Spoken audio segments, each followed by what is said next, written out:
Então, olha só, pessoal. A gente vai conversar um pouquinho sobre a física no Enem.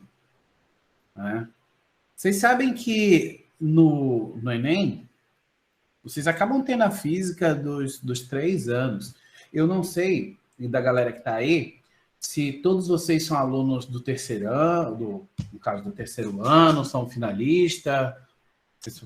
Todos vocês são finalistas? Então, se todos vocês são, então, muito do que a gente vai ver aqui são coisas que vocês já viram. Mas eu acho que vale a pena relembrar e até mesmo para ficar um pouco mais tranquilo com relação à prova. A gente vai ver que as questões do Enem, elas obedecem um certo padrão, tá? É claro, quando a gente lembra os vários assuntos que a gente estudou, a coisa se torna mais fácil. Mas muitas das vezes a gente consegue, para resolver uma questão, usar coisas que a gente estudou muito tempo atrás, sabe? Então eu vou começar falando com vocês. A gente vai, basicamente nessa aula, a gente vai falar sobre dois assuntos que geralmente sempre caem no Enem, tá? Dentre os vários assuntos da física, tem alguns que eu considero assim que são assuntos que são quentes assim no Enem. Um deles é a questão das unidades de medida, tá? E por que eu escolhi falar de unidade de medida, apesar de ser um tema mais simples, um negócio um pouco batido e tal? Mas é porque, com certeza, se vocês, não sei se vocês estão fazendo uma revisão agora, né, nessa reta final, mas se vocês estiverem fazendo uma revisão, uma das coisas que eu recomendo fortemente é que vocês revisem um pouquinho unidade de medida. Porque, geralmente, cai alguma coisa relacionada a isso. Pode ser uma questão na prova de física ou questões da prova de matemática. E aí que entra uma coisa interessante, porque geralmente na prova de matemática tem alguma coisa relacionada à unidade de medida. Vocês vão ver lá algumas questões que pelo meio vai ter milímetro, centímetro, metro ou unidade de tempo. Então é interessante que a gente lembre um pouquinho disso aí. E aí, o que é que acontece? Eu quero chamar a atenção de vocês para essa tirinha aqui, ó. Eu tenho esses dois bichinhos conversando, né? Então, Caco, qual a sua altura? Aí ele, eu tenho 800 milímetros. Aí, mudar a unidade de medida não vai te deixar mais alto. Cara, o que é que eu fiz para você? Então, assim, eu trouxe essa tirinha para a gente pensar o seguinte. Muito da prova do Enem, ela é questão de interpretação. Pessoal, desculpa, só um momentinho.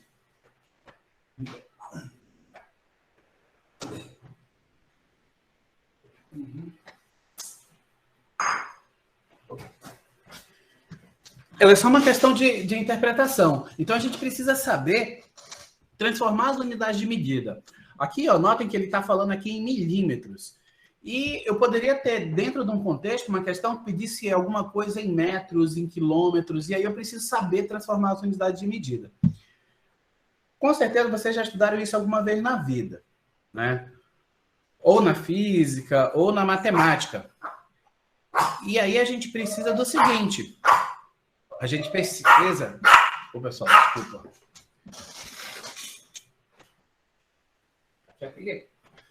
Desculpa que eu tô com uma... Olha, minha brabeza aqui que tá me atrapalhando um pouquinho. Comigo, que feiura. Então, olha só, pessoal. Como eu estava falando para vocês, vocês podem ter unidades de medidas em diferentes contextos. E é importante que vocês saibam como é que a gente usa essas unidades de medida de forma correta. Então, vocês vão encontrar por aí, muitas das vezes, essas unidades de medida escritas de formas nada a ver, tá? Então, por exemplo, aí eu tenho várias placas. Se vocês olharem aí para as placas, vocês vão ver que as unidades de medida elas não estão escritas de forma correta. Eu não posso, por exemplo, escrever horas com H maiúsculo, tá? Eu não posso escrever metros como MTS, ó, como aparece aqui no início, ó. metros quadrados, MTS ao quadrado, e a gente encontra coisas desse tipo por aí. Horas com HS, metros com M maiúsculo, tá? Velocidade, às vezes até as próprias placas de trânsito, elas vêm de forma errada. A gente sabe que as placas que indicam velocidade, elas deveriam estar em quilômetros por hora, e a gente às vezes tem só o km, ó. E o K maiúsculo. Então, isso aqui é só para a gente ver que é interessante saber as unidades de medida. Mas mais importante mesmo é saber transformar as unidades de medida, porque dependendo da situação, você vai precisar transformar essas unidades. Então, vocês já devem ter estudado algumas formas de transformar as unidades de medida. Aqui, por exemplo, ó, eu tenho uma borracha de 4,5 centímetros. E como é que eu faço para fazer a transformação dessa unidade de medida para metro, por exemplo? Existem várias formas de fazer. Ah, professor, qual é a forma que eu vou fazer? É para eu fazer daquela forma que o professor me ensinou? Depende, pessoal. Agora, vocês estão no mundo real, né? Não é mais aquele mundo de sala de aula, que é tudo controlado e tal. Muitas das vezes, a gente tenta fazer as coisas e tem, às vezes, até alguns professores que pedem que vocês façam daquele jeito que ele ensinou. Agora, não. Agora, no momento da prova, vale tudo que vocês estudaram até aqui. Seja com o professor lá das séries fundamentais, nas séries iniciais, como também nos professores que vocês tiveram agora no ensino médio. Então, eu vou fazer a questão. Eu não lembro como fazer. Eu só lembro da forma de fazer com regra de 3. Cara, usa a regra de 3. Não, eu não lembro fazer com regra de 3. Eu lembro fazer mudando aqui o C e passando o prefixo C. Usa, tá? Eu sei que é só dividir por 100 para poder fazer a transformação. Usa. Então, na prova do Enem, vale tudo aquilo que vocês estudarem em algum momento na vida de vocês. Então, todas as coisas que vocês estudaram até agora é como se fosse a caixa de ferramentas que vocês possuem para poder se dar bem na hora da prova. Vocês vão pegar essa caixa de ferramenta e aqueles que têm mais facilidades com a caixa de ferramenta, possuem uma caixa de ferramenta mais cheia, é que vai conseguir resolver mais problemas. Tá? Então, é mais ou menos assim que funciona uma prova do Enem ou qualquer outro concurso. Tudo que vocês estudaram funciona como ferramentas que vocês precisam utilizar no momento da prova. Então, só lembrando aqui, uma das formas de resolver problema, que muitos de vocês são craques nisso, é usar a regra de 3, né? Para isso, vocês precisam lembrar quantos metros, né? Eu tenho que lembrar, por exemplo, que 1 metro tem 100 centímetros. E aí, quando eu conheço uma das relações e eu quero fazer a transformação, é só eu chamar aqui, ó, de x aquilo que eu estou querendo transformar, naquela unidade que eu estou querendo transformar. Então, por exemplo, se 1 metro tem 100 centímetros, então 4,5 centímetros vai ter x metros. E aí as contas, vocês já estão acostumados, né? Vocês vão pegar aqui 100 vezes x, vai ficar aqui do lado, e no outro lado vocês vão fazer 4,5 vezes 1, e aí vocês vão pegar lá e vai fazer quanto é que vale o x de vocês, e essa resposta ela já vai ser dada em metros. Então vai ser 4,5 dividido por 100. Algumas pessoas já lembram direto, já sabem que para transformar de centímetros para metro, é só dividir por 100. E se a gente parar para pensar, e aí serve de macete para vocês, geralmente, nessas transformações de unidades que vocês fazem, sempre cai numa multiplicação ou em uma divisão, tá? Então, pode lembrar de todas as regras de 3 que vocês já fizeram na vida de vocês. Vocês sempre caíram no finalzinho, ou numa multiplicação, ou em uma divisão. Professor, então, se eu sei que vai cair numa multiplicação ou em uma divisão, eu não preciso fazer regra de 3, eu poderia já multiplicar ou dividir direto? Poderia. Era só você usar um outro raciocínio. Qual? Se eu quero transformar 4,5 centímetros em metros, vocês acham que eu vou multiplicar por 100 ou dividir por 100? Bem, se eu vou transformar em metros, se eu multiplicar, eu vou dizer que eu vou ter muitos, né? Não vai fazer sentido eu ter muitos metros em pouquíssimos centímetros. Tá? Então, 4,5 centímetros é uma fração de metro. E se é uma fração, basta eu dividir. Eu não preciso multiplicar. Então, uma das formas que vocês podem usar para poder saber se você multiplica ou divide pelo valor é pensar, isso é muitos metros ou poucos metros? Isso é muitos quilômetros ou poucos quilômetros? Isso é uma fração de quilômetro ou é muitos quilômetros? Entendeu? Então, pensa dessa forma, que aí vocês, às vezes, não precisa nem usar a regra de 3. Ou você multiplica, ou você já divide direto. Um outro jeito também de fazer as contas é utilizando potência de 10, né? E, às vezes, até você precisa fazer isso para escrever em notação científica. Foi uma das coisas que vocês já devem ter estudado na vida, já muitas vezes. E isso é interessante porque o que é que acontece? A gente sabe que essas letras que aparecem na frente das unidades de medida, elas recebem um nome, elas são os prefixos, tá? Assim como os prefixos lá da língua portuguesa. Então, quando eu falo centímetros, a palavra centímetros, ela tem aqui o prefixo cente na frente, né? Cente.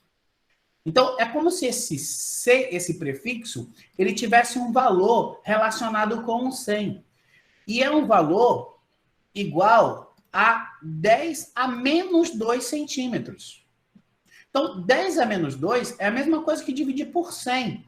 Então, eu já poderia, se eu quisesse, fazer a transformação dessa forma, só usando o fato de eu lembrar quanto vale o prefixo, tá? Então, se é centímetro, eu sei que o centímetro C, ele vale 10 a menos 2. Vocês podem ir no Google e procurar prefixos, unidade de medida. Tá? Se vocês forem, eu vou abrir aqui, ó. Se vocês forem no Google e procurarem prefixos, unidade de medida, vai aparecer lá uma tabela, ó, quanto é que vale cada um. Então, por exemplo, o Mzinho que aparece na frente do milímetro, quando a gente escreve milímetro, a gente escreve mm, certo? Então, o Mzinho que aparece na frente, ele vale 10 a menos 3. 10 a menos 3 é a mesma coisa que dividir por 1000, tá? O Czinho, como eu disse para vocês, ele vale 10 a menos 2. O decímetro, né, o prefixo decímetro, ele vale 10 a menos 1. O micro do micrômetro, ele vale 10 a menos 6. Então, existe uma tabela com vários valores desse tipo que vocês podem facilmente consultar. Tá? E alguns vale a pena lembrar. Bem, mas como eu disse para vocês, transformar as unidades de medida vai depender do problema que vocês têm e do que vocês vão lembrar na hora, tá? Pode ser que vocês lembrem do prefixo e consigam fazer mais fácil. Pode ser que vocês usem regra de 3. Então, tudo vai depender do momento e do que você está fazendo naquele momento, do que você lembrar, tá? Vale tudo que vocês estudaram. Bem, sempre cai questões, às vezes um pouco mais simples de transformação de unidade. Como eu disse, pode ser que caia tanto na física como na matemática. Então, por exemplo, pode ser que vocês tenham uma questão como a questão de 2011.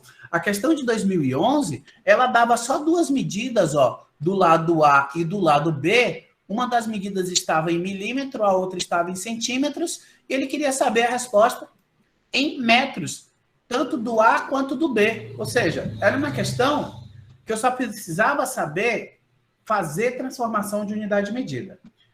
Como essa questão é um pouco mais simples, eu não vou fazer. Mas tem aqui o QR Code, ó, lá do meu canal, onde vocês depois podem ir, e eu vou disponibilizar essa apresentação para vocês, que também tem o link, tá?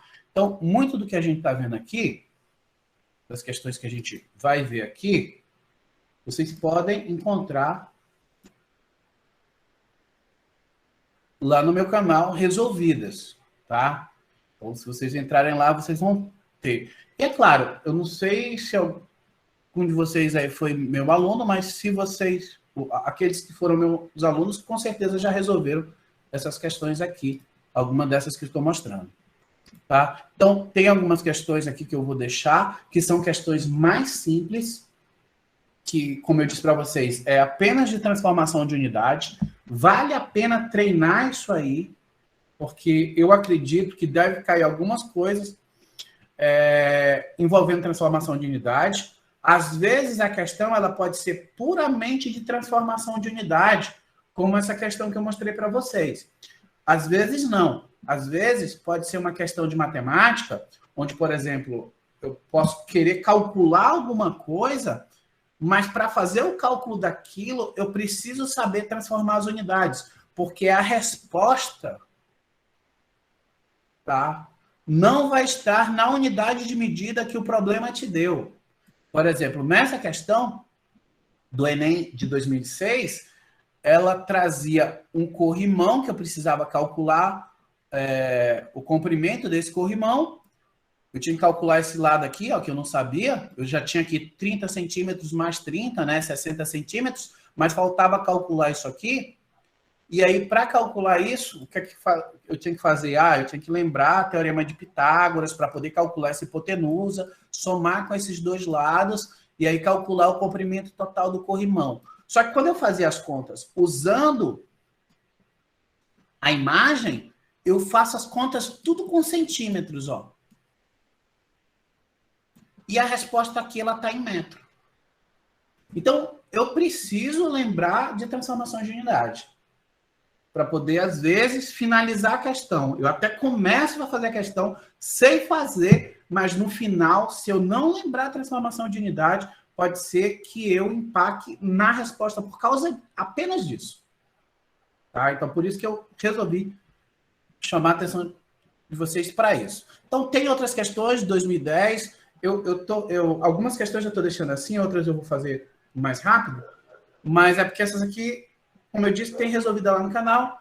Vocês depois podem acessar lá, tá? E ver como é que eu resolvi as questões passo a passo. Eu interpreto as questões lá junto com vocês e resolvo ela, tá? Então, todas as questões são questões que estão lá. Algumas também, inclusive, eu preciso trabalhar com potência de 10. Tá, mas a gente... Aqui também é uma outra. Essa aqui ela já envolve velocidade. E a gente vai fazer uma questão aqui, passo a passo, uma questão envolvendo velocidade, tá? E aí, como eu falei para vocês, por que eu escolhi essa aqui? Porque ela não é só transformação de unidade. Aquelas outras que mostrei para vocês é mais transformação de unidade, são questões mais simples, então vocês depois conseguem... Só assistindo o vídeo vocês vão aprender a fazer aquele tipo de questão. Mas eu queria relembrar um pouquinho a questão da velocidade, porque muitas das vezes cai em questão envolvendo o conceito de velocidade. A gente sabe que o cálculo da velocidade ele é dado por essa fórmula aqui, né? Eu preciso do espaço e do tempo. E pelo fato de eu trabalhar com a velocidade escrita dessa forma, a minha unidade de medida da velocidade vai ser em quilômetros por hora, ou em metros por segundo, ou em centímetros por segundo. Mas é importante que eu note o seguinte, que a velocidade ela traz sempre aqui em cima unidade de medida de espaço e aqui embaixo unidade de medida de tempo. Então, notem que eu tenho sempre espaço por tempo. Em cima sempre é espaço por tempo. Se você tiver alguma coisa na sua questão que tem lá espaço em cima e tempo embaixo, então você já sabe que aquilo é velocidade, mesmo que a questão não chame de velocidade. E isso traz para a gente uma interpretação, o fato de ter uma unidade de medida, que é o quê? Quando a gente lê isso aqui, a gente lê quilômetros por hora, né? Então eu olho para o velocímetro de um carro, eu vejo lá, por exemplo, 80 quilômetros por hora. E a velocidade, ela me diz a rapidez com que esse carro ele corre. Então, se eu falo lá que o meu carro ele tem uma velocidade de 80 km por hora, o que eu estou falando é que esse carro ele percorre 80 km em 1 hora. Então, se eu tivesse aqui 90 km por hora, eu teria um carro que seria muito mais rápido do que o outro. Então, é para a gente entender o conceito de velocidade e ver que isso está diretamente relacionado com as duas unidades de medidas que mais a gente usa, que é a do espaço e a do tempo. Então, se eu divido o espaço pelo tempo, eu estou trabalhando com velocidade, eu consigo medir a rapidez. E aí eu quis lembrar isso porque eu queria resolver uma questão com vocês. Tá? E a questão é o seguinte, essa questão do Enem de 2014. Ela fala que a Companhia de Engenharia de Tráfego, né, de São Paulo, testou em 2013 novos radares que permitem calcular a velocidade média desenvolvida por um veículo em um trecho da via.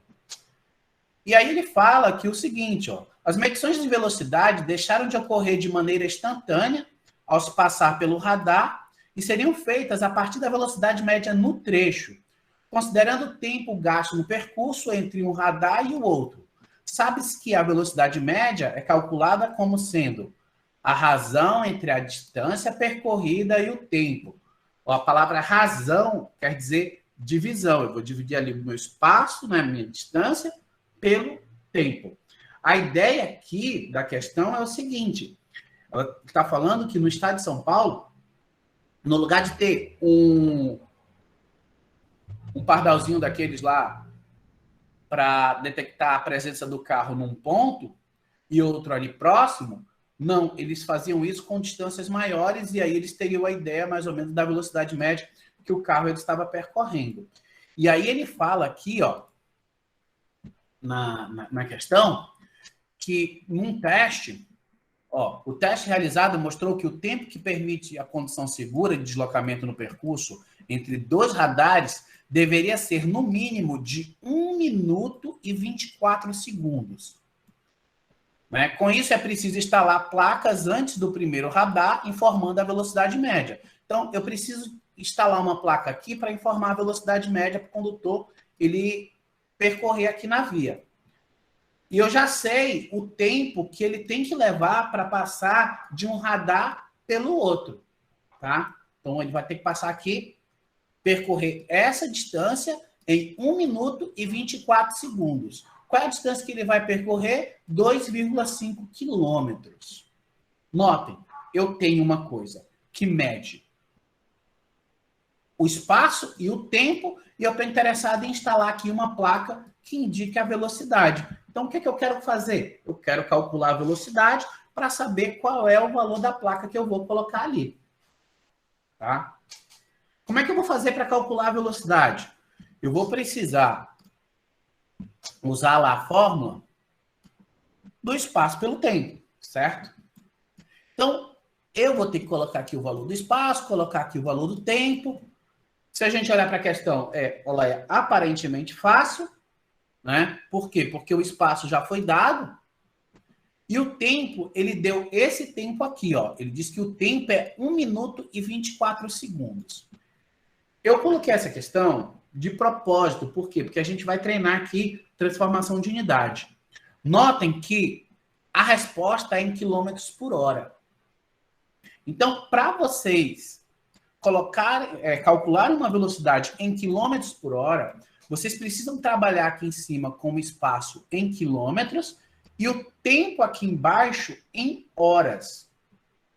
Tudo bem? Bem, aqui em cima é quilômetros.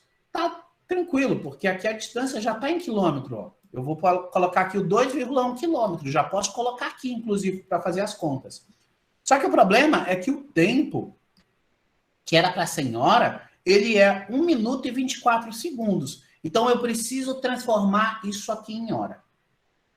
Tá? Professor, eu sei transformar minuto em hora. Eu sei transformar segundos em hora. Mas, e quando eu tenho uma parte em minuto e uma parte em segundos, como é que eu faço? Tá? Eu trouxe essa questão de propósito para mostrar justamente como é que a gente faz quando a gente tem unidades diferentes. Tá? O que é que vocês vão fazer? Vocês vão dar um jeito de trabalhar tudo na mesma unidade. Então, o primeiro passo é isso. Ou transforma tudo isso em minutos, ou transforma tudo isso em horas. Então, se eu for transformar, desculpa, no caso, transformar tudo em segundos aqui, né? Ou transformar já tudo em hora. Mas eu vou transformar tudo em segundos, vai ser mais fácil. Então, eu tenho aqui 1 minuto, que eu sei que é 60 segundos, e eu já tenho 24 segundos. Agora sim, eu posso somar. Tá? 1 minuto, 60 segundos e 24 segundos. Eu posso somar isso aqui. Vai dar 84 segundos. Eu não posso somar 1 minuto com 24 segundos. Eu só somo coisas que possuem unidades de medidas iguais. Eu só posso somar e subtrair coisas que têm unidades de medidas iguais. Então, eu tenho aqui, ó, 84 segundos. E aí, o que é que ia acontecer? Se eu substituir aqui, eu vou ter 2,1 quilômetro dividido por 84 segundos. A minha resposta, ela vai ficar em quilômetros por segundo. E eu não quero, eu quero quilômetros por hora. Tudo bem? Então, eu vou ter que lembrar que em 1 hora eu tenho 3.600 segundos. Lembra desse número mágicozinho aqui, tá? É porque é só você pegar aqui, 1 hora tem 60 minutos, cada minuto tem 60 segundos, então 60 vezes 60 dá 3.600. Então é por isso que 1 hora tem 3.600 segundos. Então, se eu quiser transformar 84 segundos em hora, eu vou trabalhar com esses 3.600 multiplicando ou dividindo. Lembra do macete que eu dei? Eu posso usar a regra de 3 se eu quiser. Né, para saber isso aqui em horas. É só fazer 1 hora igual a 3.600, x é igual a 84. Se eu não quiser fazer isso, eu posso já direto dividir 84 por 3.600. Por quê? Porque eu sei que 84 segundos, né, os segundos, eles são frações de hora. Então, se são frações de hora, então eu posso dividir, que eu vou encontrar a resposta em hora. Então, eu vou pegar aqui, ó, 84 dividido por 3.600, vai dar um número aqui, que eu não sei quanto é, eu não fiz as contas ainda, mas eu sei que a minha resposta já vai ser em hora e eu vou poder colocar aqui para fazer as contas. Se eu colocar esse número do jeito que está aqui para fazer as contas, vai dar para fazer, mas vai me dar muito mais trabalho. Então, lembra o seguinte, você está lá no Enem, você está fazendo a prova, se não tem calculadora, tá? Você vai ter que usar o que você sabe. E o que é que você sabe? É tudo que você estudou até hoje. Tá? Inclusive, das aulas lá da tia Maroca, lá onde ela ensinou a multiplicar, dividir, simplificar, essas paradas todas. E aí, o que eu vou fazer vai ser isso aqui, ó. Eu vou pegar e vou simplificar esse número aqui para ver se fica mais bonitinho na hora de eu colocar lá. Então, eu vou dividir aqui em cima por 2 e dividir aqui também por 2. Então, 84 dividido por 2 dá 42. Aqui, 3.600 dividido por 2 vai dar 1.800. Nota aqui que ainda dá para simplificar, para ficar melhor ainda. Vou fazer de novo, tá? Então, opa, tem um probleminha aqui, é porque eu coloquei de novo. Mas se eu dividir aqui, ó. Se eu dividir aqui 42 dividido por 2 e 1.800 dividido por 2, aqui em cima eu vou ter 21 e aqui embaixo eu vou ter 900, certo? Dá para simplificar?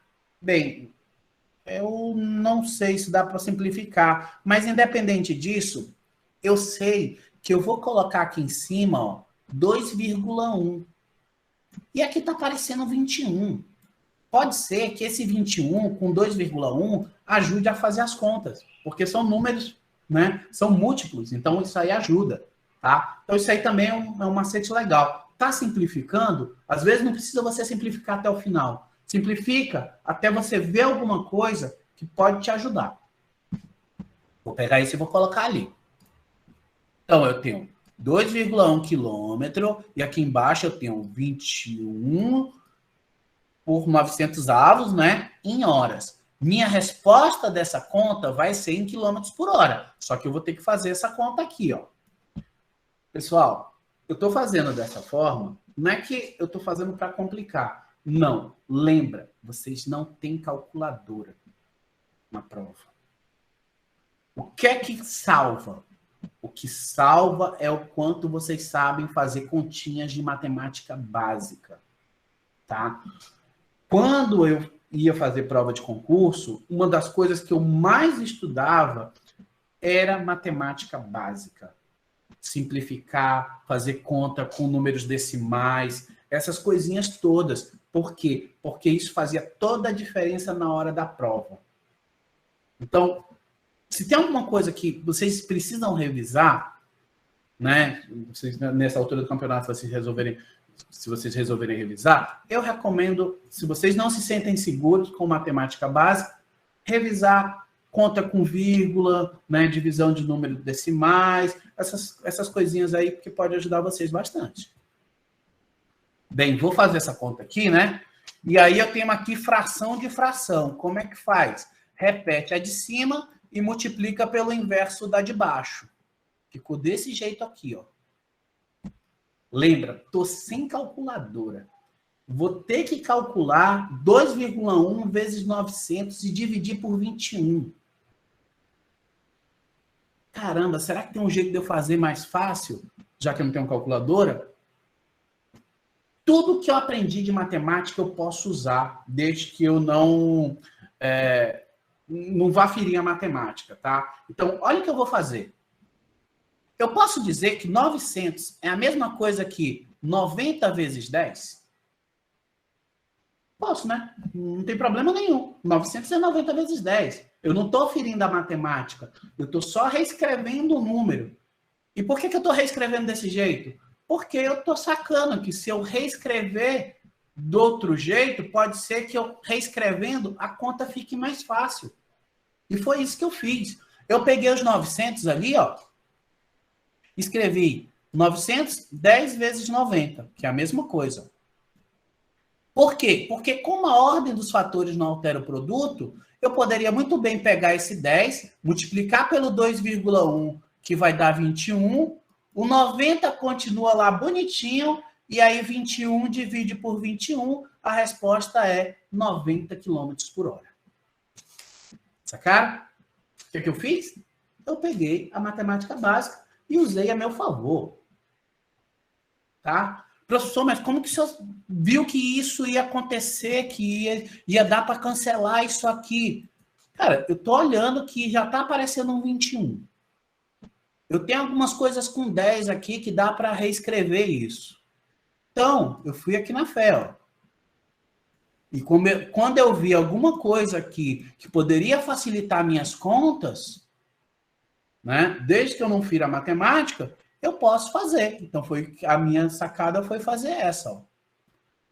Mas, se vocês não enxergarem isso, o que é que vocês podem fazer? Conta passo a passo. Divide, coloca, né? Empresta um, vai outro número e tal. Vai fazendo passo a passo. Mas eu recomendo que vocês tentem treinar isso aí, esse tipo de coisa. Tudo bem? Resposta, letra C. Então, é bem tranquilo. O que eu queria mostrar para vocês aqui. Transformação de unidade, vocês sempre vão precisar, seja na física ou seja na prova de matemática. A matemática básica, ela pode ajudar vocês na física como na matemática básica, principalmente nas continhas. Tá? Só pode fazer conta com unidades de medidas iguais. Ó. Então, são cuidados que vocês têm que ter. E para calcular a velocidade, é aquela fórmula que a gente já conhece. Né? É só esse jeito de calcular a velocidade? Não. Em 2018, caiu uma questão do Enem que falava de velocidade e não dava um número. Ela dava um gráfico. Tá? Mas mesmo assim, pedia alguma coisa a respeito da velocidade. Ela falava que um piloto, ele testava um carro em uma linha reta e a posição do carro, em função do tempo, ela tinha um gráfico dessa forma aqui, ó. E aí ele pegou aqui o gráfico e colocou alguns pontos. O ponto K, o ponto L, o M e o N. Para quem foi meu aluno, já vi uma questão parecida com essa nas minhas aulas, quando eu ensino formas de calcular a velocidade. E lá eu ensino o seguinte, eu digo, olha, pessoal, vocês querem calcular a velocidade? Existe a fórmula, que é aquela. Outra forma de calcular a velocidade é por meio da inclinação da reta tangente no gráfico do espaço pelo tempo. O professor traduz esse negócio. O que é que você quer dizer com isso? Se você pegar um ponto desses aqui e traçar uma reta tangente, né? Uma reta tangente é uma reta que passa só por esse ponto, ali raspando pelo ponto. Então, se eu desenhar ali uma reta, a inclinação dessa reta vai me dar a velocidade. Então, é isso que eu estou dizendo aqui, ó. Nos gráficos do espaço pelo tempo, a velocidade é dada pela inclinação da reta tangente. Então, a inclinação dessa reta me dá a velocidade. tá? Quanto é a velocidade aqui? Eu não sei o valor, mas eu sei que o valor é igual à inclinação dessa reta. E a velocidade aqui nesse outro ponto? É igual à inclinação dessa reta. Professor, mas essa reta aqui, ela está mais inclinada, ela está assim, ó. Tudo bem? Então, isso quer dizer que a velocidade aqui, ela é maior do que aqui. Quanto é? Não sei, mas eu sei que ela é maior. E ali em cima, traço uma reta tangente. Velocidade é igual à inclinação. E aqui, traço uma reta tangente. O que é que a questão quer? Ela quer saber os pontos em que a velocidade do carro ela é menor e onde que a velocidade do carro ela é maior. Como eu já sei que a velocidade ela tem a ver com a inclinação da reta, é só olhar para o gráfico. Onde é que o gráfico é menos inclinado para eu saber onde a velocidade é menor? É aqui, ó. Aqui a inclinação é assim, ó. A inclinação é zero, né? Não está nem inclinada, está na horizontal. Então a velocidade ela é menor aqui no ponto M. E onde é que a velocidade é maior? É onde está mais inclinado, aqui no ponto L. Né? Ela é assim. Então, resposta, letra C. Ponto M e ponto L. Professor, então tem dois jeitos de calcular a velocidade que a gente geralmente usa. Já caiu no Enem? Sim, já caíram várias questões daquela forma e já caiu outras que não precisava de fórmula. Você só tinha que saber esse conceito. É claro, isso só serve para gráficos do espaço em relação ao tempo, tá? Beleza? Então, só para a gente fechar essa partezinha, recomendo para vocês que vocês lembrem como é que faz transformação de unidade, que isso pode cair na física e na matemática. Que vocês saibam como é que faz para somar grandezas, né? Vocês devem trabalhar com grandezas sempre com a mesma unidade de medida ali. Por isso que eu fiz para somar. Lembra um pouquinho de matemática básica para auxiliar nos cálculos de vocês. E também, para calcular a velocidade, a gente lembra dessas duas formulazinhas. Ah, e professor, e aquela parte de movimento uniformemente variado e movimento uniforme? Tá, aquilo ali é uma outra coisa que às vezes cai algumas questões daquele tipo, mas se você não sabe nem transformar a unidade, você vai ter muita dificuldade de usar aquelas fórmulas lá, tá? Eu peguei aqui os tópicos que eu acho que são mais... tem mais probabilidade de cair. E, dentre eles, eu acredito que pode cair, pelo menos tem que cair todo ano, e às vezes até mais de uma questão, envolvendo óptica e ondas. Tá? Quem já estudou esse assunto aí? Levanta a mão. A Eduarda já viu um pouquinho de óptica e ondas. Então, a gente vai relembrar aqui um pouquinho.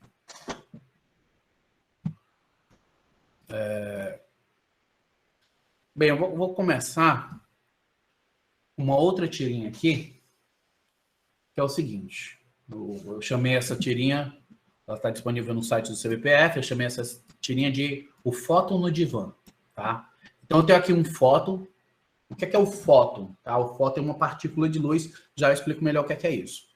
E aí ele está aqui no divã, falando, ó, ser ou não ser, eis a questão, partícula ou onda, o que é que ele é? Será que ele é partícula? Será que ele é onda? Aí, senhor fóton, não aceita, você não aceita ser uma onda ou uma partícula? E ao mesmo tempo que ele está consultando aqui o fóton, já está chegando outro ali, que é o elétron, que também está com o mesmo problema. Não sabe se é partícula ou se é onda, tá? E que piada nerd esquisita que eu não entendi nada. O que é que tem a ver isso aí? Bem, o lance é o seguinte. Algumas questões de física envolvendo ondas e óptica, elas levam isso em consideração. Por quê? Porque a luz, tá? Se vocês encontrarem alguma questão do tipo a luz é partícula? É. A luz é onda? É. Tá? Então, a luz ela é partícula e onda, dependendo do tipo de experimento que você está usando para analisar ela. E da mesma forma, né, foi pensado se a luz, que antes a gente pensava que ela era uma onda, ela também pode ser partícula. Por que uma partícula, tipo o elétron, né, ou próton, Por que ele não pode ser uma onda? Então, depois, com o advento da mecânica quântica, a gente chegou à conclusão de que também as partículas, tipo elétron e tal, elétron, próton, nêutrons e várias outras, elas também têm esse comportamento que a gente chama de comportamento dual. Tá? Pode ser tanto onda como partícula, de acordo com o experimento que você está trabalhando e que a forma com que ela se manifesta. Isso vai ficar mais claro. E isso já foi abordado no Enem. Então, assim, existem vários fenômenos ondulatórios, né? E também fenômenos relacionados à partícula. No caso da luz, existem alguns fenômenos relacionados à luz que eles só podem ser explicados levando em consideração a característica de onda que a luz é. Ou seja, eu só consigo explicar aquele experimento, aquela situação, se eu considerar que a luz ela é uma onda. Tá? Uma delas é o princípio de independência dos raios de luz. Se eu pegar um raio e encontrar um raio de luz aqui com outro, ó, um passa pelo outro como se o outro não existisse. É isso como vocês podem ver aí. Se a gente pensasse na luz como partículas, né, se eu pegasse aqui umas bolinhas vindo nessa direção e outras vindo nessa outra, quando uma passasse pela outra, elas iam se chocar. E então uma ia acabar interagindo com a outra e elas não iam ser independentes. Agora, eu levando em consideração que a luz é uma onda, isso é possível. Tá? Então, nesse fenômeno aqui, a luz ela se manifesta como onda. Existe um fenômeno também que a gente usa muito, já caiu em muitas provas, que é o fenômeno da reflexão da luz. Se eu levar em consideração que a luz ela é uma partícula, tá? Inclusive o nome dessa partícula de luz a gente chama de fóton. Se eu pensar aqui como bolinhas vindo nessa direção, aqui seguindo essa linha reta, e batendo aqui numa parede, num espelho, por exemplo, e refletindo, eu consigo explicar a reflexão da luz como se a luz fosse uma partícula. Bolinhas, fótons que batem ali no local e são refletidos. Tá? Mas, se eu levar em consideração que a luz ela é uma onda, e essa onda ela bate aqui e ela é refletida, não tem problema. Eu consigo explicar a reflexão do mesmo jeito. Ou seja, a reflexão, ela independe se a luz, eu estou considerando ela ser partícula ou onda. Vai conseguir ser explicada do mesmo jeito. Tá? Outro fenômeno, que também alguns de vocês já viram, é o fenômeno da refração, que é quando a luz ela passa de um meio para o outro. Por exemplo, a luz ela passa do ar para a água, ali, ou ali debaixo da água, né? Eu tenho um negócio, algo luminoso lá embaixo, aí a luz ela vem da água e passa da água para o ar. Quando a luz ela passa de um meio para o outro, a gente diz que ocorreu o fenômeno da refração. Então, o que é a ideia da refração? É quando eu tenho aí algo que vai passar de um meio para o outro. Pode ser partícula ou pode ser onda. Não vai fazer diferença a explicação. Se eu considerar aqui como os raios vermelhos, ó, uma bolinha que veio, bateu e passou do meio para o outro, tudo bem. Se eu considerar que são ondas que vêm, encontram o meio e passa para o outro, também não tem problema. Então, a reflexão e a refração, não importa se dá para explicar tanto considerando a luz como partícula ou como onda. Não vai fazer diferença.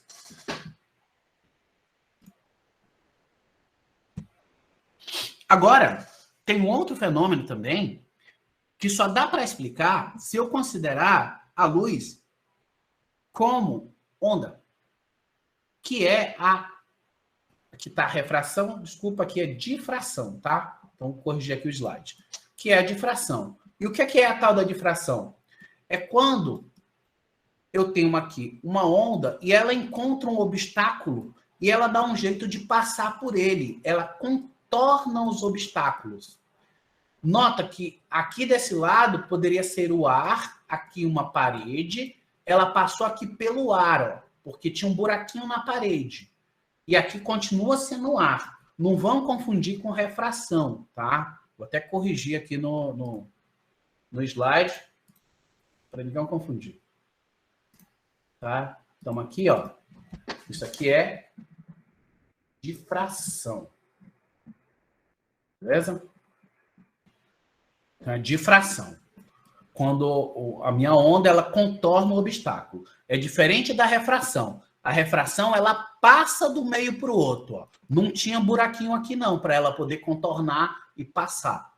Na difração, eu tenho aqui uma forma de contornar o obstáculo. Então, só dá para explicar isso aqui se eu considerar a luz como se fosse uma onda. Tá? E tem um fenômeno, que é o fenômeno do efeito fotoelétrico, que, inclusive, rendeu o prêmio Nobel para o Albert Einstein, que só pode ser explicado se eu considerar a luz como partícula. Tá? Então, se eu tivesse aqui uma placa metálica e eu incidisse a luz sobre ela, dependendo do tipo de metal, de material que eu tenho aqui, eu consigo ejetar elétrons.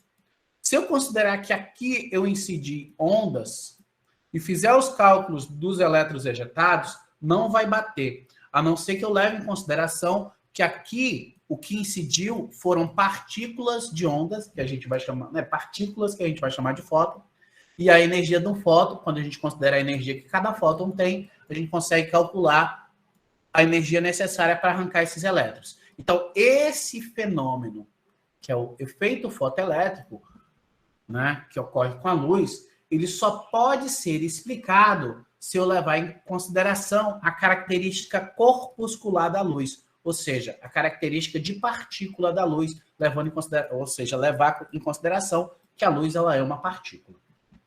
Moral da história: eu tenho diferentes fenômenos que alguns podem ser explicados considerando a luz como onda apenas, ou como partículas apenas, ou alguns só podem ser explicados independente se ela é onda ou se ela é partícula.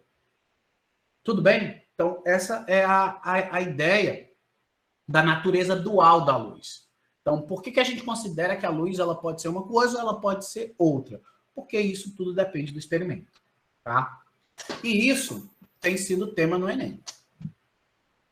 Então, no Enem de 2019, foi dado um texto onde falava o seguinte, ó.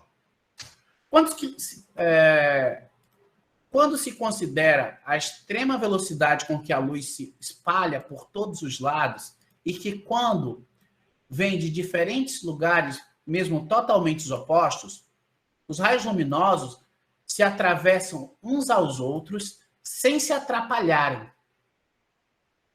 Então, ele está dizendo, olha, vem...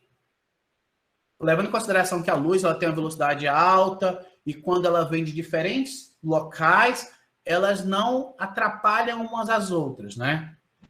Isso não poderia ocorrer pelo transporte de matéria que venha do objeto até nós, como uma flecha ou uma bala que atravessa o ar, pois certamente isso repugna bastante a essas duas propriedades da luz, principalmente a última.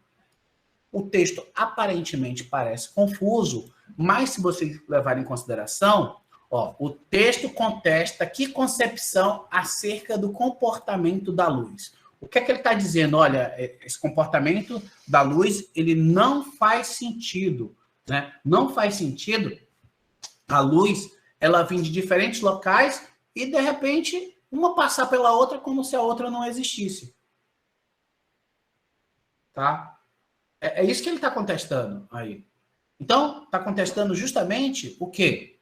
O modelo corpuscular defendido por Newton, que descreve a luz como um feixe de partícula.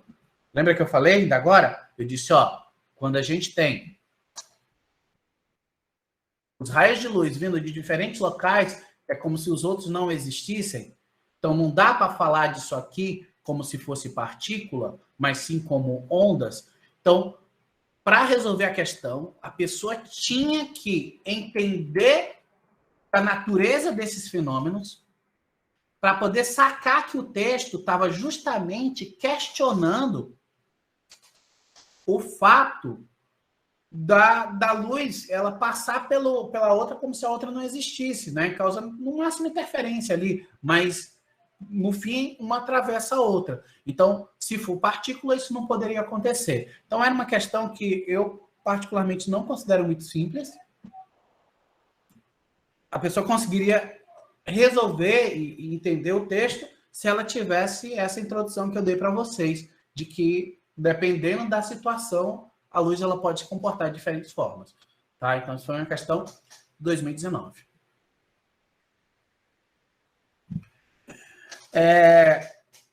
Muitos problemas, eles vão tratar a luz, como eu disse para vocês, como fótons, né? Como partículas.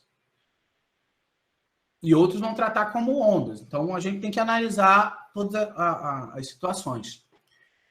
E tem um tipo de questão que eu acho interessante, que começa a trazer, procura saber se vocês conhecem esses fenômenos que eu apresentei para vocês. Sabe o que é uma refração? Sabe o que é uma difração? Sabe o que é uma reflexão? E em que contexto isso ocorre, sabe? Para poder entender por que as coisas são do jeito que são.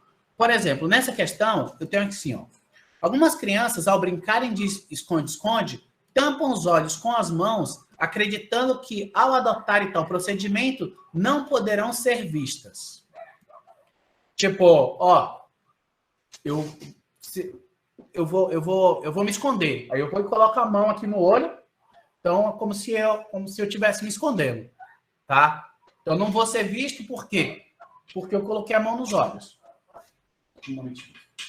Então, eu tenho aqui, ó. Essa percepção da criança contraria o conhecimento científico para serem vistos objetos, tá? Por quê? Para, essa cachorra tá difícil. Vou ter que editar depois o vídeo antes de compartilhar com vocês, pessoal, porque as interrupções da minha cachorra tá difícil. Então, olha só, pessoal. Como eu falei para vocês, ó, essa percepção da criança contraria o conhecimento científico para serem vistos objetos. Ou seja, para enxergar os objetos, o que é que tem que acontecer?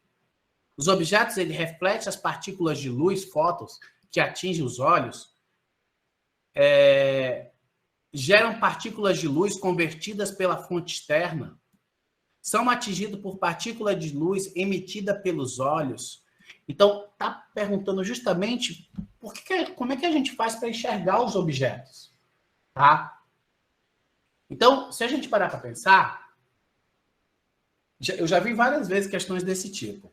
Vocês tomem cuidado, principalmente quando lerem o texto, quando aparecer alguma coisa que dá a ideia de que sai luz pelos olhos, tá? Porque ninguém é ciclope. Então, só o ciclope lá dos X-Men, né, e outros heróis lá, que a gente sabe que sai alguma coisa pelos olhos. Na gente não sai nada disso. Então, tudo que for alternativa, que traga, são atingidos partículas, os objetos são atingidos por partículas de luz emitida pelos olhos. Os olhos não emitem partículas de luz, fótons. Refletem partículas de luz que se chocam com os fótons emitidos pelos olhos. Não, ninguém é ciclope. Os objetos são atingidos pelas partículas de luz emitidas pela fonte externa e pelos olhos. Cancela tudo isso, pessoal. Tá? Então, vai ler, quando vocês lerem questões que traz coisas desse tipo, e não é a primeira que eu vejo, cuidado, não faz sentido sair nada dos olhos, tá? Na verdade, a luz ela chega até os nossos olhos. Então, o que acontece na prática é o seguinte: quando eu estou tentando enxergar alguma coisa,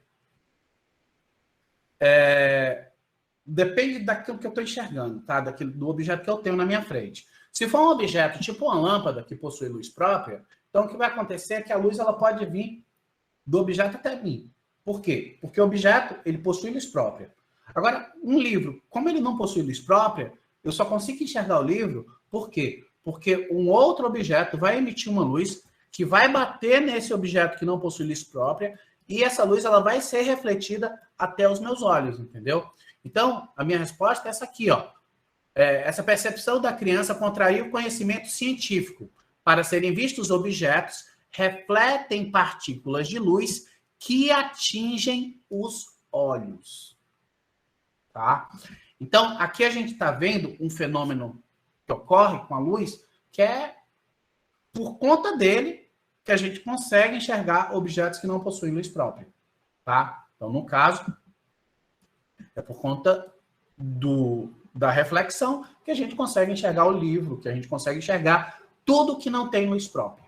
Então, dada a importância da reflexão.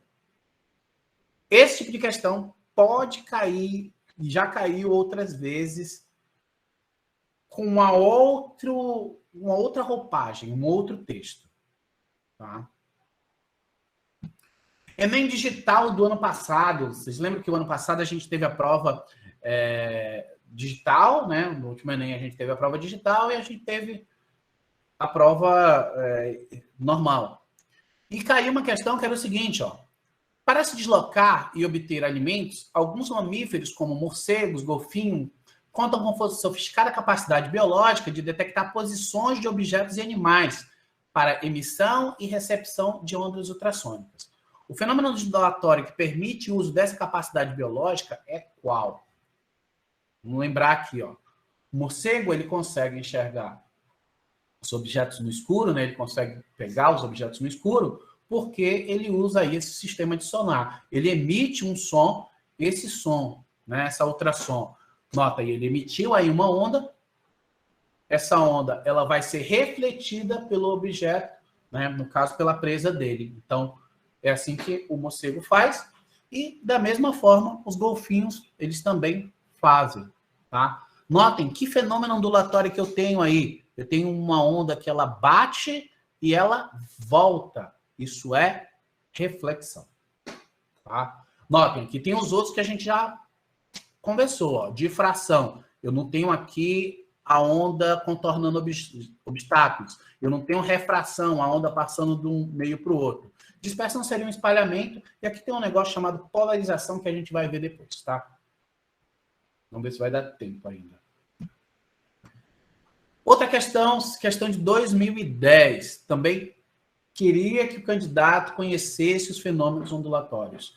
Então, eu tenho aí as ondas eletromagnéticas, como a luz visível e as ondas de rádio, viajam em linha reta em um meio homogêneo. Né? Então, isso é verdade. A luz, né, e as ondas, elas se propagam em linha reta, desde que elas estejam no meio. Se ela passar do meio para o outro, ela vai sofrer um desvio. Então, as ondas de rádio emitidas na região litorânea do Brasil não alcançariam, né, a região amazônica do Brasil. Certo, se eu emitir as ondas de rádio em linha reta, daqui, né, de uma região para outra, vai encontrar serra, montanha, um monte de obstáculos no caminho. Então, eu tenho um problema aí. Entretanto, sabemos que é possível transmitir ondas de rádio entre essas localidades devido à ionosfera. Com a ajuda da ionosfera, a transmissão de ondas planas entre o litoral do Brasil e a região amazônica é possível por meio da o quê? Reflexão, refração, difração, polarização, interferência. Difração é desviar. Está falando da ionosfera, né? A ionosfera é a minha camada que eu tenho aqui em cima. Ó. Se vocês conhecessem essa imagem, ficaria fácil saber a resposta. Porque a questão ela não deu imagem, tá? Mas quem já viu essa imagem sabia responder fácil. A ionosfera, ela faz com que as ondas de rádio que a gente emite aqui embaixo, elas sejam refletidas e aí elas consigam atingir receptores que estejam, por exemplo, lá na região amazônica, não vai ter problema nenhum. Então a gente joga a onda para cima e reflete na ionosfera para poder chegar onde a gente quer. Eu não preciso jogar ela para frente, por causa dos obstáculos. Então, resposta é reflexão. Olha aí, quantas questões podem ser montadas só explorando o conceito da reflexão. Reflexão, ela serve para a gente conseguir enxergar as coisas, ela serve para os animais fazerem ecolocalização, ela serve para ajudar nas transmissões de rádio, tá? Então, por isso que eu acho interessante e provável de cair questões relacionadas a ondas, porque tem muitas aplicações. Você pega um fenômeno dá para ser aplicado em várias coisas. Vamos para a próxima. De novo apareceu o negócio de polarização, né? Então eu vou falar o que é essa tal da polarização. Caiu uma questão... Olha só. Vocês viram que no Enem Digital caiu uma questão sobre reflexão, que era o da ecolocalização. E no Enem também de 2020, né, no último Enem, na prova de papel, caiu uma questão também de ondas, só que essa questão, a resposta era outra. Era o seguinte, ó. Ele fala que alguns cinemas apresentam a tecnologia em que as imagens dos filmes parecem tridimensionais, baseada na utilização de óculos 3D. Né? Quem já foi no cinema 3D sabe que existe isso aí. O problema é saber justamente como é que funciona. Após atravessar cada lente dos óculos, as ondas luminosas que compõem as imagens do filme emergem vibrando apenas em uma direção vertical ou na direção horizontal. Com base nessa informação, o funcionamento dos óculos 3D ocorre por meio do fenômeno ondulatório de... O que é que ele está falando? Ele está falando que os óculos 3D, eles pegam ali, ó, após atravessar cada lente dos óculos, as ondas luminosas que compõem as imagens do filme emergem vibrando apenas em uma direção. O que é isso? Vamos entender. Isso é o seguinte, ó. A gente tem uma coisa chamada, um fenômeno chamado polarização. Como é que ele funciona? Dado uma onda que vibre em qualquer direção, por exemplo, uma luz, quando ela encontra um material que a gente chama de polarizador, a gente consegue filtrar as outras direções de vibração e faz com que a onda vibre apenas numa dada direção. A gente diz que essa onda que atravessou, essa parte que atravessou, é uma onda que a gente diz que ela foi polarizada. Tá? Então é como se fosse uma grade, onde eu venho ali em várias direções. Se essa grade ela tiver com as listazinhas na vertical, então a onda vai passar as vibrações só na direção vertical. Tá? Isso aqui é o meu polarizador. Isso permite, por exemplo, que eu faça óculos que sejam tipo um antirreflexo, porque aí no lugar de eu ter ali várias direções ali dos raios luminosos vindo e me ofuscando, quando passar no meu óculos, vai ficar tudo numa dada direção. E no caso, qual vai ser a direção? Vai depender das linhas ali, ó. Então, se eu tiver na vertical, a onda vai passar só a parte que vibra na vertical. Se eu tiver na horizontal, vai passar assim, ó. Então, vai depender de como é que é a minha lente, tá? No caso dos filmes em 3D, eu tenho um óculos que ele deixa passar parte da imagem polarizada numa direção e parte da imagem polarizada noutra direção. E com isso, me dá a sensação de profundidade. E aí eu tenho uma imagem em 3 dimensões. Então, aí, para poder esses óculos funcionarem, a gente tem que fazer uso do fenômeno da polarização. Por isso que são duas cores diferentes. É como se fossem duas imagens diferentes sobrepostas. Quem vai fazer o papel de organizar isso aí vai ser o óculos, porque vai fazer essa polarização. Bem, professor, se eu tiver problema em um dos olhos, tá, aí você não vai conseguir assistir o filme 3D. Por quê? Porque eu preciso que uma parte da imagem venha polarizada numa direção para formar uma parte e a outra parte que vai ficar um pouco mais para frente, ela vai ser formada com a outra aqui, ó. Com a polarização que ocorreu ali na outra lente, tá? Então, cuidado. Bem, resposta, polarização. Então, o que é o fenômeno da polarização? É quando a gente tem uma onda que vem em várias direções e eu consigo filtrar para que a vibração dela ocorra em uma única direção. Tá? Então, isso aqui é a polarização. Foi cobrado o ano passado. Outra coisa também que caiu em 2020 foi essa questão aqui, ó. A maioria das pessoas fica com a visão embaçada ao abrir os olhos debaixo d'água. Mas há uma exceção. O povo Moquém, que habita a costa da Tailândia, tá? Esse povo Moquém lá, ele possui uma característica, que é o seguinte. Essa característica deve ser principalmente a adaptabilidade do olho e a plasticidade do cérebro. O que significa que você também, com algum treinamento, poderia enxergar relativamente bem debaixo d'água. Eles conseguem enxergar debaixo d'água. Estudos mostram que a pupila de olhos de indivíduos Moquém sofrem redução significativa debaixo d'água, o que faz com que os raios luminosos incidam quase paralelamente ao eixo óptico da pupila. A acuidade visual associada à redução das pupilas é fisicamente explicada pela diminuição de quê? Bem, aqui é o seguinte. Ele está falando que esse povo Moquém consegue enxergar debaixo d'água porque eles conseguem adaptar ali a pupila uma certa... de uma forma diferente. Isso vai fazer com que os raios luminosos, no lugar deles passarem numa dada direção, eles vão sofrer um desvio diferente. Esse fato da luz ela sofrer desvio ao passar de um meio para o outro é o que a gente chama de refração. Lembra? Refração. Quando a luz passa de um meio para o outro. Aqui, até chegar ao nosso nervo óptico, a luz ela sofre várias refrações. Se eu uso óculos, o meu óculos ele serve justamente para a luz, ao chegar nele, sofrer um determinado desvio. E isso, no meu caso, faz uma correção para poder formar a imagem no local certo. Tá?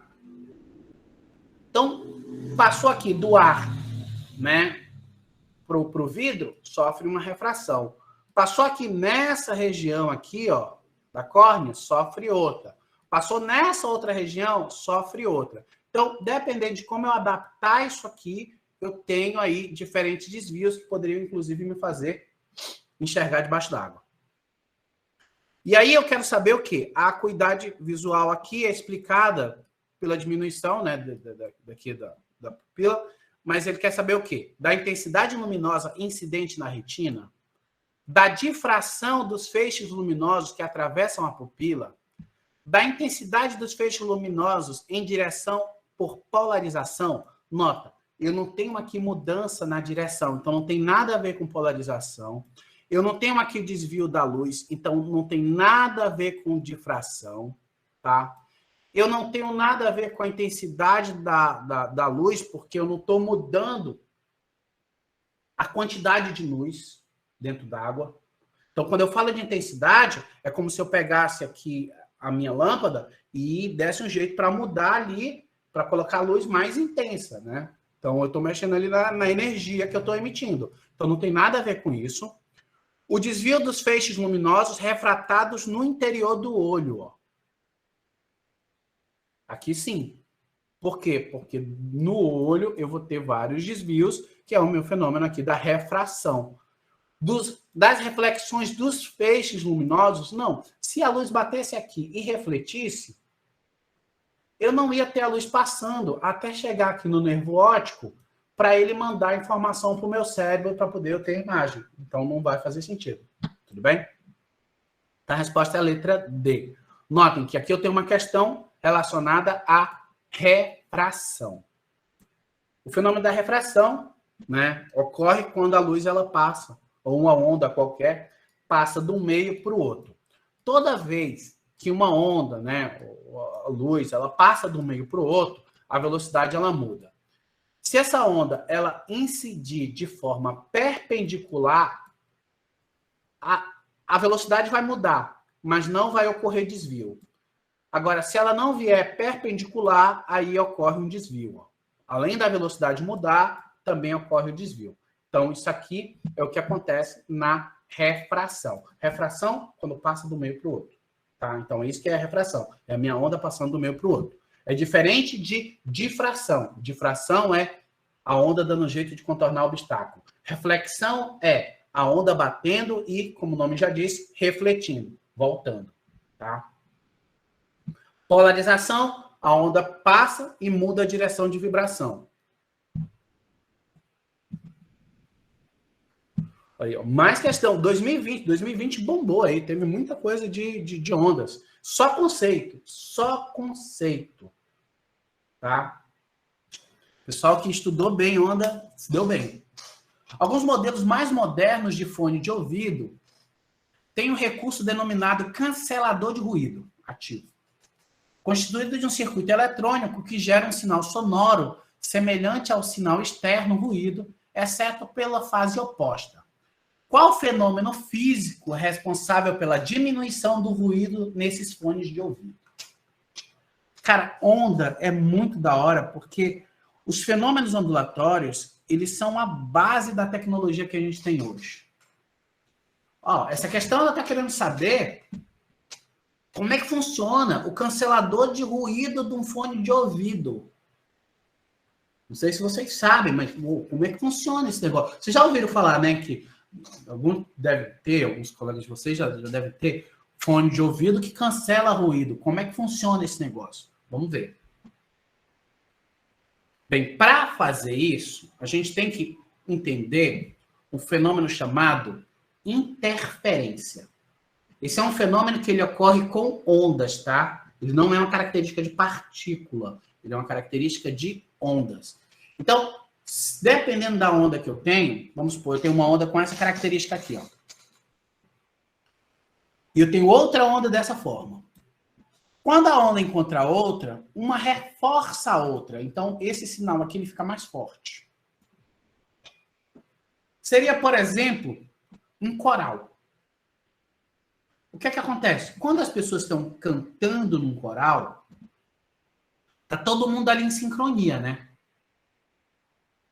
Então, tá todo mundo emitindo ondas mais ou menos na mesma fase.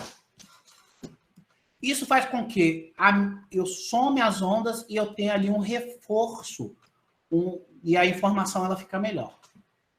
Porém, se eu tiver uma forma de pegar uma onda que está numa fase e gerar uma onda com uma fase oposta, eu consigo cancelar a outra onda.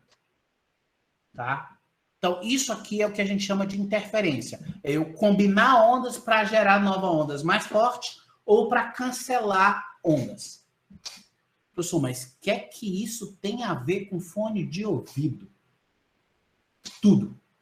No cancelamento de ruído do fone de ouvido, eu tenho isso aí. Como? Eu procurei, eu não achei uma figura em português, peço desculpas, mas vai dar para entender, tá? É o seguinte. Eu tenho aqui um fone de ouvido com cancelamento de ruído. E como é que ele funciona? Imagina que eu tenho um som do ambiente, tá? Essa onda azul aqui, ó. Pode ser um som do ambiente que está chegando devido a um avião, devido a um trem, devido a um ônibus. É um barulho, é um ruído. Tá? Essa onda azul. Bem, o que é que acontece? Eu tenho no meu fone de ouvido um circuito eletrônico e uma espécie de microfone, tá? Esse microfone, com o meu circuito eletrônico, o microfone ele vai captar essa onda, é como se ele gravasse ela. E o meu circuito aqui, ele vai gerar uma onda semelhante a essa que chegou, só que oposta, defasada, tá? Oposta a que chegou. Bem, o que é que eu vi aqui que acontece na interferência? Quando eu pego duas ondas opostas e somo as ondas, eu cancelo as ondas. E é isso que acontece aqui na saída do outro lado. Tá? Então, é isso aqui, a tecnologia dos fones com redução de ruído. Ele pega a onda sonora de fora, capta aquela onda, gera uma onda defasada, contrária a ela, soma as duas ondas e aí cancela as ondas. E aí eu só tenho aqui o som que vai vir aqui depois, vai ser o que realmente eu estou querendo ouvir. Mas o barulho daqui de fora eu vou dar um jeito de cancelar, digitalmente, tá? Então, qual é o fenômeno por trás disso? É a interferência. Beleza? Então, a galera que estava manjando de como funciona a onda, fenômeno ondulatório, em 2020, o último Enem se deu bem. Tá? Mas, como eu disse, sempre cai isso, pessoal. Sempre cai. Ó, 2011 caiu também, coisas do tipo. Eu tinha lá, ao diminuir o tamanho de um orifício, né, atravessado por um feixe luminoso, passa menos luz por intervalo de tempo. Então, pega aqui eu tenho aqui um buraco, e aí eu vou diminuir aqui esse buraco. E aí a quantidade de luz que vai passar vai ser pouca. Tá? Verifica-se que a passagem apresenta um comportamento como ilustrado na figura. Sabes que o som, dentro da sua particularidade, também pode se comportar dessa forma. Por quê? Porque o som também é uma onda. Em qual das situações a seguir está representado o fenômeno descrito no texto? Aí eu tenho algumas situações aqui que eu quero saber quais delas são semelhantes a isso aqui. Então, aqui ele está mostrando que você pega um buraco, deixa a onda passar. Se você diminui o buraco, vai passar cada vez menos. Só que vai ter um momento que você vai reduzir o buraco e vai acontecer isso aqui, ó. Vai passar de forma diferente. Ela vai contornar. Tá? Opa, professor, você está falando contornar o obstáculo? Sim. Então, você está falando de difração. Tô. Então, o que é o fenômeno que eu tenho aqui? Eu tenho a difração. Professor, aqui ocorreu difração? Não, aqui ocorreu só propagação. A difração, ela ocorre, nesse caso aí, quando o buraco ele é mais ou menos do tamanho do comprimento de onda. Não é toda a situação que eu vou ter difração, não. A fenda ali, né, ela vai ter mais ou menos o comprimento do comprimento de onda. Aí ele pergunta aqui, ó, em qual das situações a seguir está representado o fenômeno descrito? Primeira coisa que eu tinha que fazer era olhar para cá e enxergar que aqui eu tenho difração. Beleza? Para responder a questão, eu tinha que olhar para cá e saber, tem difração aí nessa figura. Aí depois eu vim aqui para ver qual era a opção que também tinha a ver com difração. Então eu vou ler aqui, ó. Ao se esconder atrás de um muro, um menino ouve a conversa dos seus colegas. Opa, isso aqui tá estranho. Ao gritar diante um desfiladeiro, uma pessoa ouve a repetição do seu próprio grito. Isso é que ele está falando na letra B, ele está falando do eco, né? O que é o eco? Quando eu falo, eu acabo escutando o meu próprio som, dependendo da distância que eu estou do obstáculo que a onda está refletindo. Então, o eco tem a ver com reflexão. Isso aqui não é reflexão, isso é difração. Então, a letra B está errada. Ao encostar o ouvido no chão, um homem percebe o som de uma locomotiva antes de ouvi-la pelo ar. O que ele está fazendo? Ele está encostando o ouvido no chão e ele está escutando o som chegar antes do trem chegar. Então é porque o som está vindo mais rápido pelo chão do que pelo ar. O som saiu do ar e entrou no chão. Opa! Onda saindo do meio e entrando no outro. Isso é refração. Isso não é refração, isso é difração. Então também não é. Ao ouvir uma ambulância se aproximando, uma pessoa percebe o som mais grave ou mais agudo. Isso aqui é um fenômeno que a gente chama de efeito Doppler, tá? Ao emitir uma nota musical muito aguda, uma cantora de ópera faz com que uma taça de cristal se despedace. Isso é um outro fenômeno chamado de ressonância. Então, o que eu estou falando aqui é da difração, como eu disse para vocês. O que tem a ver com difração é essa letra A, ó. Por quê? Porque eu tenho aqui o som contornando um obstáculo. Assim como ele contorna um obstáculo aqui, ó. Tá? Uma onda contorna um obstáculo aqui. Difração tem a ver com contornar o obstáculo. Beleza? Letra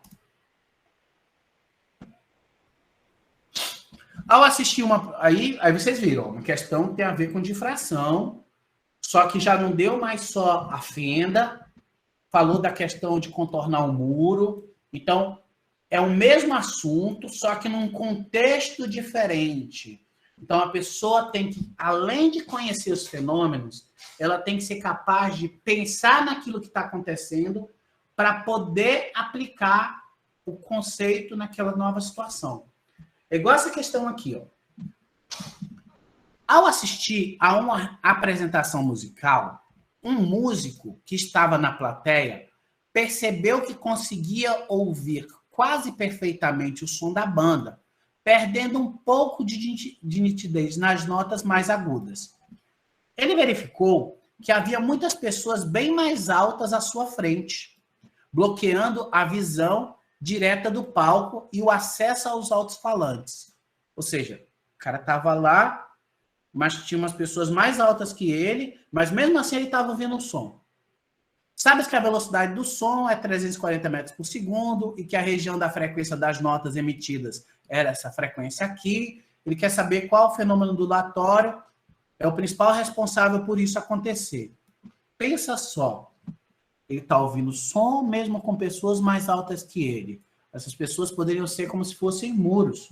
Então, eu tenho aí, ó, difração. O som ele deu um jeito de contornar para chegar até ele. Tá? Então, ó, outro contexto diferente. Ah, professor, mas aí eu tenho um problema, porque eu não vou... Como é que eu vou saber se não é reflexão? Não. Reflexão aonde ia bater e ia voltar. Então, não pode. Ah, professor, mas não é refração? Não, eu não tenho aqui a onda passando pela pessoa. Né? Ele está ouvindo melhor porque está vindo por cima. Também não tem a ver atenuação, tá? Isso aqui não é um fenômeno ondulatório. É esquisito. Também não é interferência, porque interferência a gente já viu. Interferência é somar ondas para melhorar ou para cancelar, igual no fone de ouvido, tá? Então, por isso que a letra A. A gente poderia ir por eliminação também. Outra questão de 2017. E essa questão ela também fala sobre a questão da natureza da luz, tá? Então, olha só. Vou ligar, cara. Ela tá louca porque ela tá querendo dar um rolezinho, sabe, pessoal? Ixi! Ela tá querendo dar um rolezinho, então por isso que ela tá com essa treta. Então, o debate a respeito da natureza da luz perdurou por séculos, oscilando entre a teoria corpuscular e a teoria ondulatória. Então, esse negócio que a gente está falando da onda ser partícula, ou da luz ser partícula ou onda, já vem durando séculos, tá? Até que a gente chegou num consenso de que é os dois. Depende do experimento que você tem. No início, o Thomas Young, com a finalidade de auxiliar na discussão, realizou o experimento apresentado de forma simplificada na figura que vocês podem ver aqui.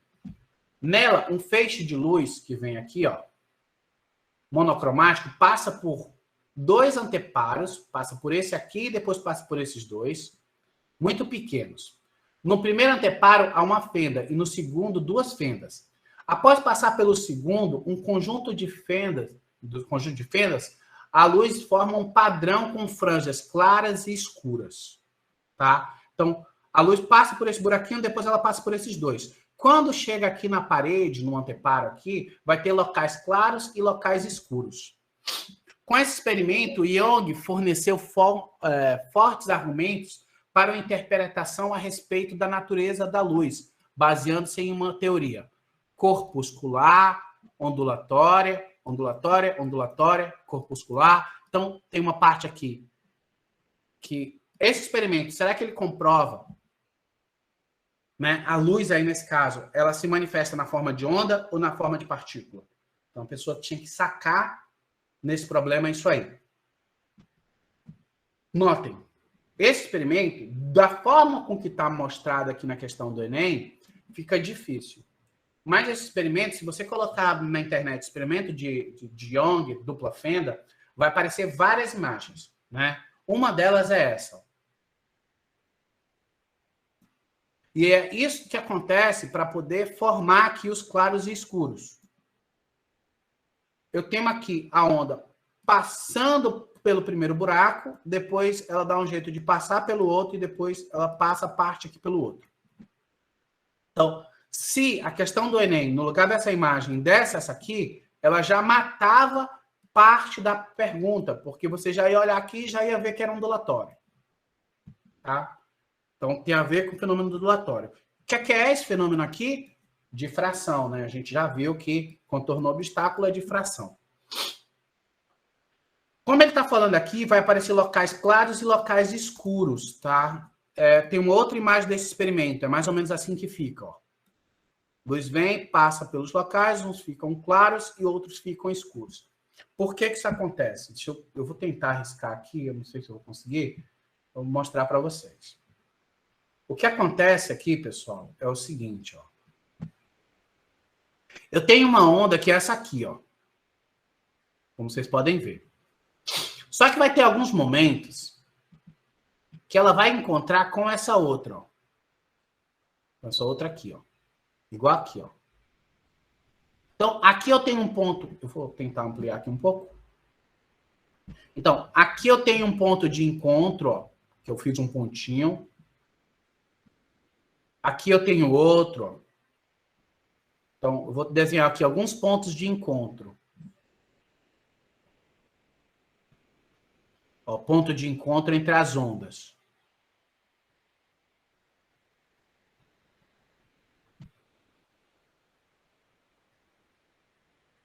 Nesses locais onde as ondas se encontram, ocorre interferência. No caso, uma onda está somando com a outra nesse local. E por isso que aqui embaixo, ó, a gente tem uma parte clara. Já em outros locais, elas estão defasadas em relação às outras. Então, quando elas se somam, elas meio que se cancelam. Então, fica meio que escuro. Esse negócio de onda somar e ficar mais forte, ou somar e ficar mais fraca, é o que a gente chama de interferência. A gente já viu aí. Então, a resposta para essa questão é a seguinte, ó. Com esse experimento, o Young forneceu fortes argumentos para uma interpretação a respeito da natureza da luz, baseada em uma teoria ondulatória, justificada pelo fato de, no experimento, a onda sofrer difração e interferência. Tá? Então, essa é uma questão que ela mistura tudo. Mistura os dois conceitos. Ah, professor, e se eu fosse aqui? Foge do corpuscular. Vocês agora conhecem o que é que acontece quando a onda passa por um buraco. Tá? Ela vai se comportar como onda. Quando a luz passa por um buraco mais ou menos de determinadas dimensões. E, ó, não pode ser reflexão, porque reflexão ela iria bater e voltar, né? Não pode ser polarização. Não pode ser reflexão. Então, a única alternativa é a letra E. Fala, Eduarda. Oi, professor, tudo bem? Tudo. Viu, corpuscular, então, seria no sentido de um corpo, uma partícula, e seria isso, né? Isso. Corpuscular seria como se eu imaginasse que a luz, quando ela chegou aqui, ó, ela ia vir como se fosse bolinhas. Uhum. Ah, tá. Mas como que eu iria justificar que essas bolinhas, quando passam aqui, elas depois conseguem passar aqui? E bater só em alguns locais e outros não, entendeu? Sim, sim. Entendi. É mais complicado. Agora, se eu considerar que é onda, aí dá. Porque aí a minha explicação vira essa. Uhum. É como aquela tirinha que o professor mostrou no início, né? Isso. Se é considerado corpo ou Ou onda. onda. Não quer dizer que eu possa afirmar que a luz é sempre apenas onda. Ou que ela é apenas partícula. Mas para esse experimento, ela se comporta como onda. Tá? Por quê? Porque fica complicado eu explicar usando a ideia de partícula. Então, é basicamente essa a ideia. Essa nossa aula vai até esse horário, eu acho.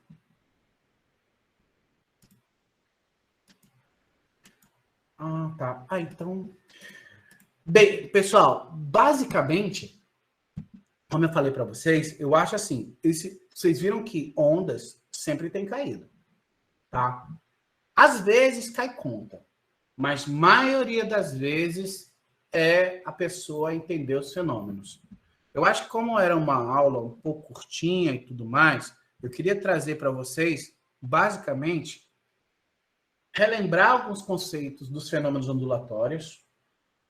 Talvez eu não sei se vocês estudaram e levaram em consideração essa questão da natureza como onda e partícula, mas vocês viram que o Enem cobra isso, né? É interessante que o Enem cobra isso. Isso é uma parte da física que a gente chama de física moderna.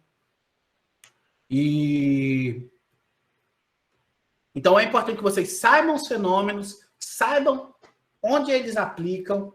Então vocês viram que caiu muita aplicação de fenômeno, coisa que a gente, talvez, alguns de vocês nem tivessem já pensado nisso, como o negócio lá do fone de ouvido, do cancelamento de ruído, que tinha a ver com interferência, não sei se alguns de vocês já sabiam disso, né? A questão lá da propagação da onda usando a ionosfera para refletir. Então, assim, são coisas que a gente precisa pensar de acordo com o fenômeno. Quando a gente já viu, fica mais fácil. Que aí é só na hora, opa, isso aqui eu já vi, tem a ver com isso.